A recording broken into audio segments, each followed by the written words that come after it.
चलिए जी, तो आज अपना टॉपिक है टेंस का, और टेंस हम शुरू कर रहे हैं बिल्कुल जीरो लेवल से और exactly according to the exam pattern.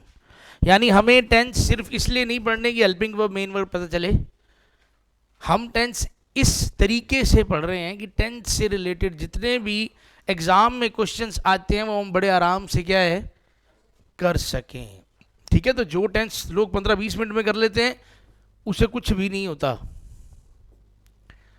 तो सबसे पहले टेंस का मीनिंग क्या है?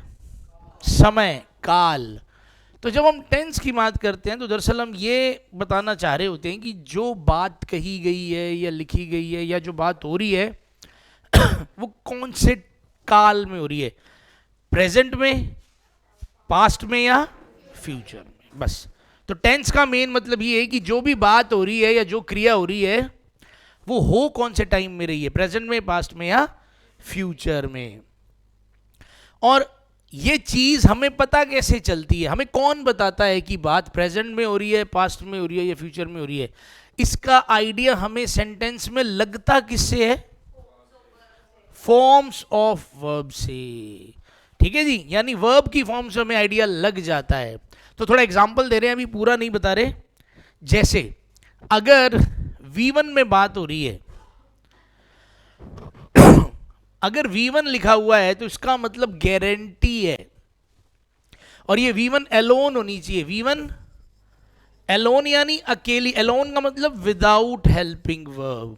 अगर आपको सेंटेंस में V1 दिखाई दे रही है बिना हेल्पिंग वर्ब के, तो गारंटी है V1 किसको रेफर कर रही है? ठीक है जी, क्योंकि अगर V1 के साथ डू लगा होता है तो ये किसकी बात करती है? प्रेजेंट टेंस की। अगर V1 किसके साथ लगती है? डिड के साथ लगती है, तो ये किसकी बात करती है? और अगर V1 विल या शेल के साथ लगती है फिर ये किसकी बात करती है? तो बात समझ आ रही है? तो अभी हम इस चीज को करेंगे डिटेल में, लेकिन ये है कि हमें आइडिया तो लग रहा है। तो अगर V1 अकेला आता है, V1 कहीं भी आपको अकेली दिखाई देती है बिना हेल्पिंग वर्ब के, तो समझ लो वो बात किस में हो रही है? प्रेजेंट टेंस में। वो बात किस में हो रही है? प्रेजेंट टेंस में हो रही है। और अगर V2 दिख जाए, अगर V2 दिख जाए तो बात 100% किसकी है? पास्ट की। और विल और शेल के बाद V1 आ रहा है तो इसका मतलब वर्ब हमारे पास एक ऐसी चीज है जो हमें बताती है। ठीक है, तो वर्ब चेंज कर दी, टेंस भी चेंज हो गया। वर्ब चेंज तो देखो, मैंने एक सेंटेंस लिखा, I go to college at 10 AM और I went to college at. इस पूरे दोनों सेंटेंसेस के अंदर सिर्फ गो और वेंट, ये दो ही वर्ड हैं जो अलग हैं। पूरा सेंटेंस बाकी क्या है? सेम। तो गो क्या है? तो इसका मतलब, सेंटेंस का मतलब कि मैं कॉलेज 10 बजे जाता हूं। ये बात किसकी है? प्रेजेंट की। और यहां पे वेंट क्या है? इसका मतलब मैं कॉलेज 10 बजे गया था। फर्क है, सिर्फ और सिर्फ एक वर्ब की फॉर्म चेंज की है, गो वेंट गॉन। ऐसे ही होता है, गो वेंट गॉन। तो अपन ने फॉर्म चेंज करी, सिस्टम ही चेंज हो गया। क्लियर है?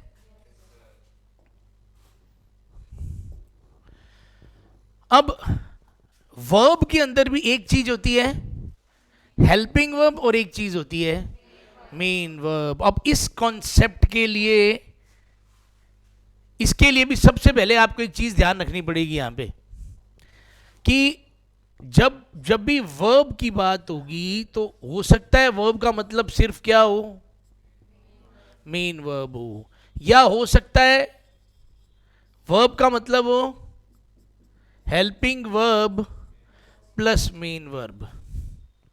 ठीक है, ऐसा कभी नहीं हो सकता कि ओनली हेल्पिंग वर्ब आ जाए किसी सेंटेंस में। क्या आ जाए?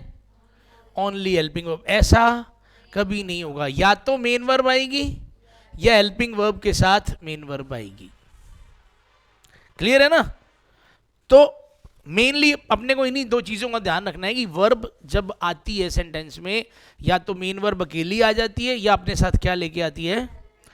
अब इस चीज में थोड़ा सा अपने को ध्यान रखना है कि क्या काम होता है, क्या ये काम करते हैं ये दोनों।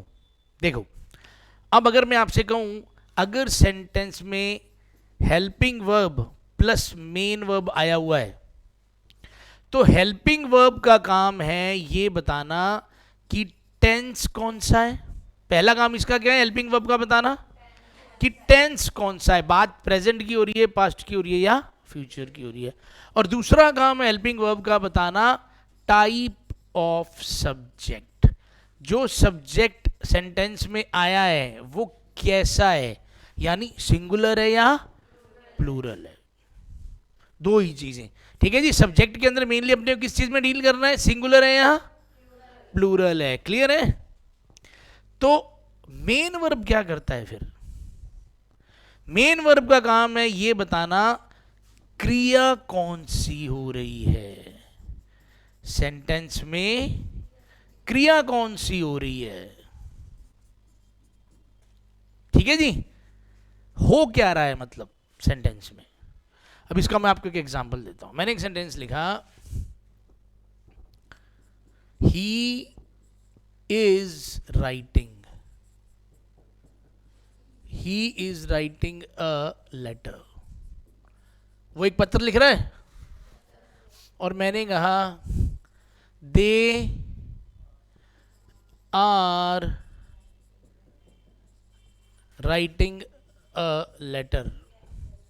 मान लो बहुत सारे लड़के किसी बात के खिलाफ हैं, कहना सर वो लेटर लिख रहे हैं, लिख तो एक ही रहे पर बोलते तो ऐसे ही ना, वो इकट्ठे होकर लेटर लिख रहे हैं।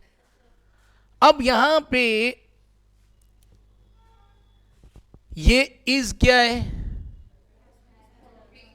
यहां पे भी ये आर क्या है, और ये राइटिंग क्या है, ठीक है ना, ये तो सेम ही है दोनों में। ये क्या है, मेन वर्ब। अब अगर मैं इस सेंटेंस को इमेजिन करो, अगर मैं इधर वाला पार्ट, ये यहां वाला जो पार्ट अगर मैं हटा दूं, सिर्फ सेंटेंस आपको यहां तक दिखाऊं, राइटिंग अ लेटर, तो राइटिंग अ लेटर से आपको ये पता लग सकता है कि सेंटेंस जो है वो कौन से टेंस का है, मतलब ये बात प्रेजेंट की हो रही है, पास्ट की हो रही है या फ्यूचर की हो रही है। नहीं पता लग रहा। क्या ये पता लग रहा है कि सेंटेंस में जो लेटर लिखने वाला है, जो सब्जेक्ट है, वो सिंगुलर है या प्लूरल है। नहीं पता लग रहा। अगर मैं सेंटेंस के अंदर अब सिर्फ और सिर्फ इसको ले लूं, किसको लिया मैंने, कुछ नहीं लिया, ना इधर ना इधर ना इधर, कुछ नहीं लिया मैंने, सिर्फ इज लिया, सिर्फ, क्या मेरे को इज से आइडिया लग सकता है कि ये बात कौन से टेंस की है।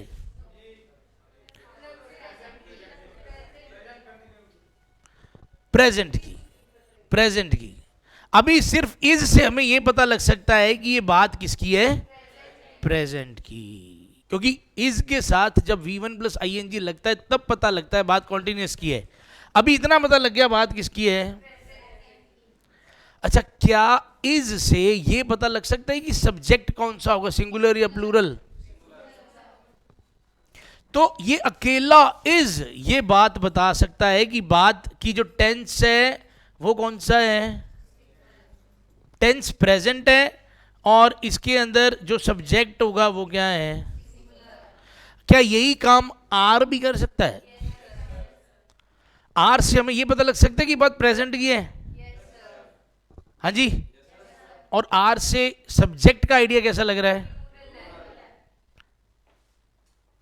कुछ समझ आ रहा है।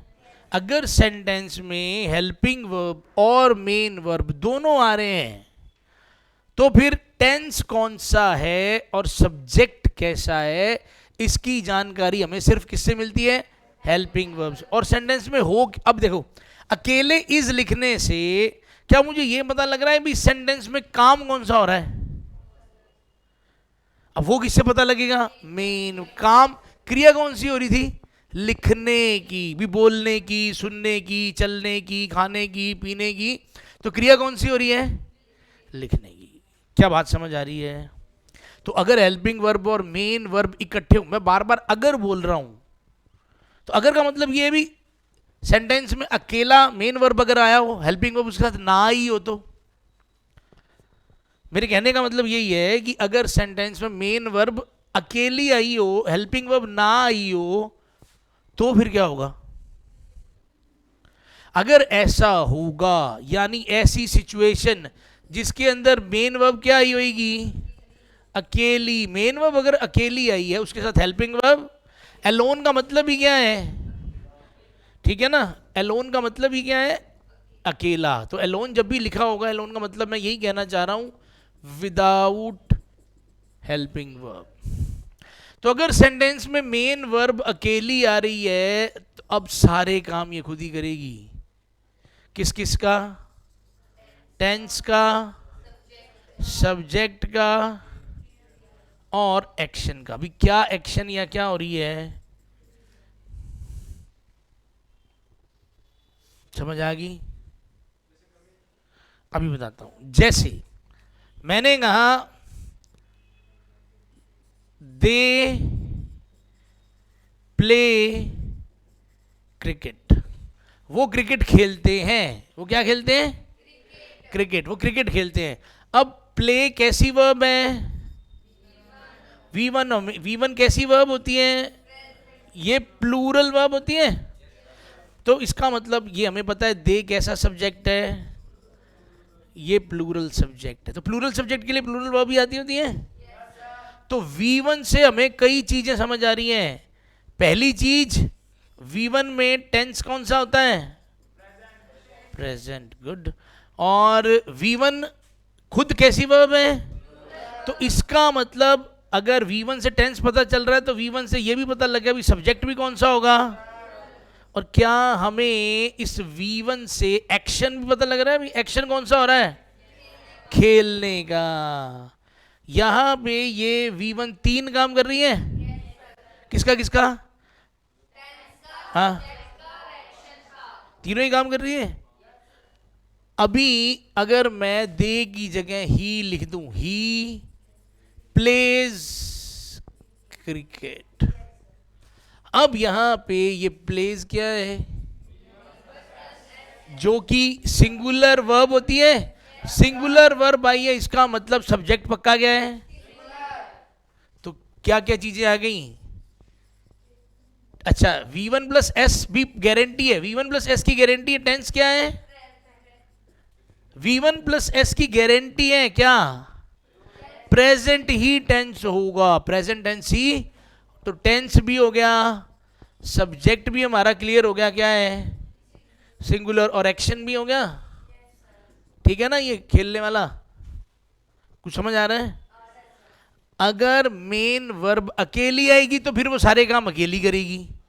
अगर मेन वर्ब में अपने साथ हेल्पर रख लिया, तो कुछ काम हेल्पर से करवा लेगी। मेन वर्ब के साथ अगर हेल्पर आ जाएगा, हेल्पिंग वर्ब आएगी, तो फिर वो दो काम किससे करा लेगी? एक काम खुद कर लेगी। लेकिन अगर मेन वर्ब है ही अकेली, फिर सारे काम कौन करने, किसको करने पड़ेंगे?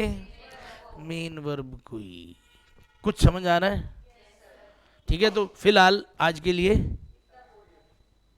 ठीक है जी। It is just an introduction. चलिए।